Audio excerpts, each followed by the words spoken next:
আবার দিদি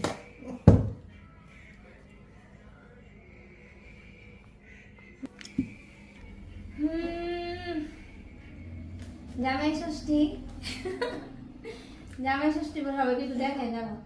জামাই ষষ্ঠী বলে কথা ইলিশ মাছ ছাড়া কি জমে বলেন তো শাশুড়ি তো নাই শাশুড়ির কর্তব্য শাশুড়ি সবার কর্তব্য আমি করতেছি তাই তো এখন ষষ্ঠী উপলক্ষে মনে করো আমি আজকে তোমার শালি হয়ে গেছে যেমন আমার কি গিফট দিবা জামাই ষষ্ঠীতে বেড়াতে আসলে তো শ্বশুর বাড়িতে খালি হাতে আসে না তাই না মজার মজার গিফট নিয়ে আসতে হয় শালিদেরকে নতুন নতুন জামা কাপড় খাবার দাবার এইটা সেটা করতে হয় খাওয়াই দিতে পারবা ঠিক আছে দাও তাহলে খাওয়াই দাও এটাই মিস করবো না তাই না মরিচ জ্বলতাছে আগে আমি মরিচ দেখলে ভয় পাই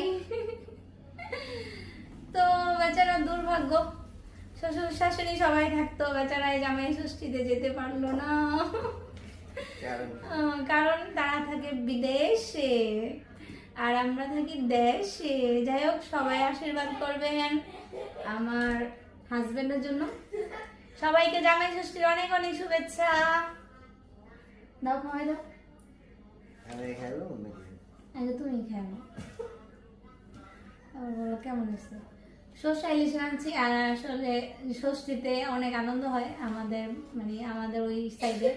বাবা মা দেশে থাকলে অনেক মজা করে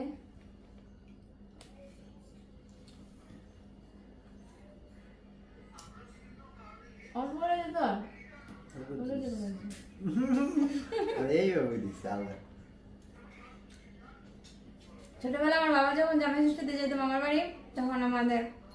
মাসি মানে সবাই যেত মাসি কাকা পিসি সবাই মিলে অনেক আনন্দ করতাম তো আমার হাজবেন্ডের ব্যাড লাগতো এখনো শাড়ি নেই তো সেটা অনেক আফসোস করে বাচ্চা গেছে দেখছো কেমন গিফটার এই তো মনের বা প্রকাশ বলে এমনিতে মন বলে যে আমার একটা শালি নাই এতদিনে বুঝলাম শালিটা না থাকাতে সে কত